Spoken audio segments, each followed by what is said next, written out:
పల్నాడు జిల్లా మాచర్ల మండలం విజయపురి సౌత్లో ప్రపంచ ఆదివాసీ దినోత్సవాన్ని టీడీపీ గిరిజన జిల్లా నేత పాండు నాయక్ ఆధ్వర్యంలో ఘనంగా నిర్వహించారు.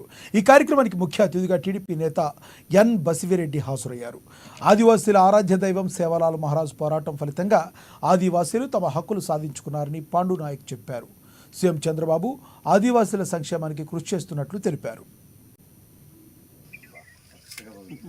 ఈ ఆదివాసీల దినం జరుపుకోవడానికి కారణం సేవాలాల్ మహారాజు గారి ఆశీస్సులతో మొట్టమొదటి నుంచి కూడా ఈ ఆదివాసీలని చంపడం జరిగింది. రెండోది నిన్న పార్లమెంట్ లో అరవింద్ గారు ఎంపీ గారు దీని మీద సపరేట్ బ్రహ్మాండంగా మాట్లాడారు.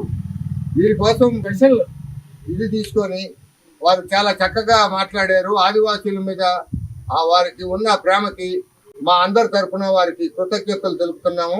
అంతేకాకుండా ఈ ఆంధ్ర రాష్ట్రంలో చంద్రబాబు నాయుడు గారు వచ్చిన తర్వాత, మా జోలకంటి బ్రహ్మారెడ్డి గారు గెలిచిన తర్వాత, పవన్ కళ్యాణ్ గారు డిప్యూటీ ముఖ్యమంత్రి గారు గెలిచిన తర్వాత మొట్టమొదటిసారిగా బ్రహ్మానందరెడ్డిపురం లిమిట్స్ లో సాగర్కి బ్రహ్మానందరెడ్డి మధ్యలో ఈ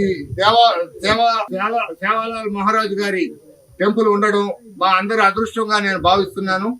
ఇలాంటి ఇక్కడ ఉండడం వలన హిందూ సాంప్రదాయం